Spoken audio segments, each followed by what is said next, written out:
Mukhang tahimik naman. Hindi sila nasisigawan. Hayaan niyo na si Joanna. Alam niya ang ginagawa niya. Tinuro ko niya siguro ng gamot si TJ.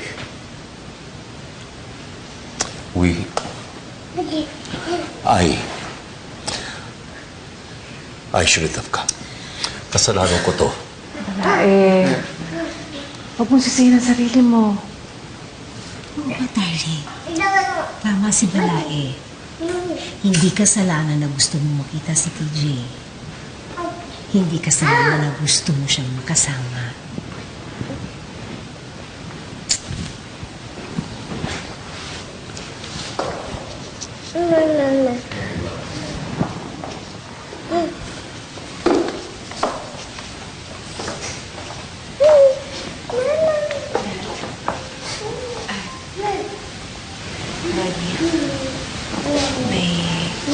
May gustong sabihin si TJ, sir.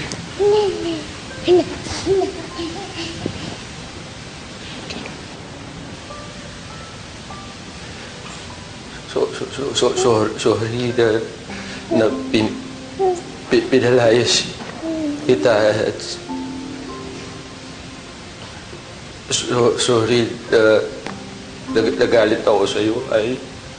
Ayoko na magalit. Ayoko na magalit.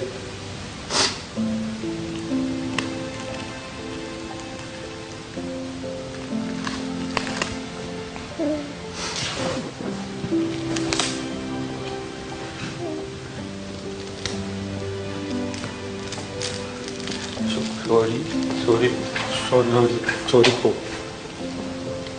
Sorry.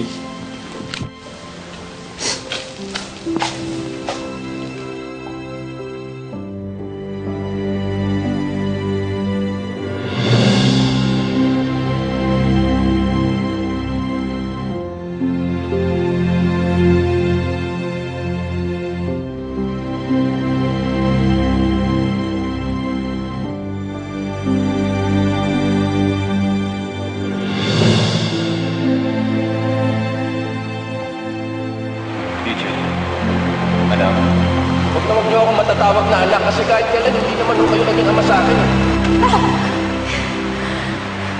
Wala kang karapatan magsalita na ganyan. Anak na kita, TJ. Hindi mo alam ang lahat. Kaya wala kang karapatan husgahan ako. No, Dad. Thank you. Anything for you, my son. Dad, I'm sick. Napakabata mo para magkaroon ng ganyang klaseng sakit. Ayokong maging inutil, Dad. Ayokong maging pabigat sa pamilya ko. I love my family. Nananakit na siya. Manununtok na eh. So much hate in his eyes. Darling, it's just the Alzheimer's. Alam mo, I always thought na maswerte ako. Kahit pagkukulang kay TJ, madali niya ako napapatawa dahil sa tulong mo. Akala ko yung makakabawi na ako at nagkabati na kami. And then Alzheimer's comes in and slowly taking him away from me. And there's no stopping it now. The one thing I will really miss is him calling me Dad. Especially this Christmas. Kung alam ko lang how much I missed you. Ang tagal-tagal kitang gusto yakapin.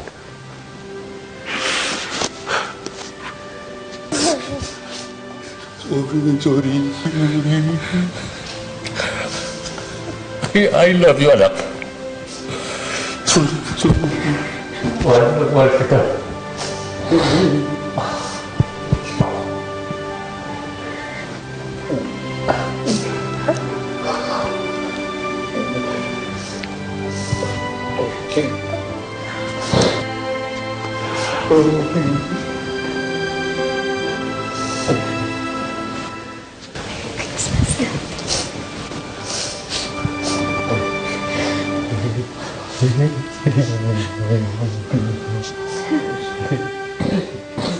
Christmas.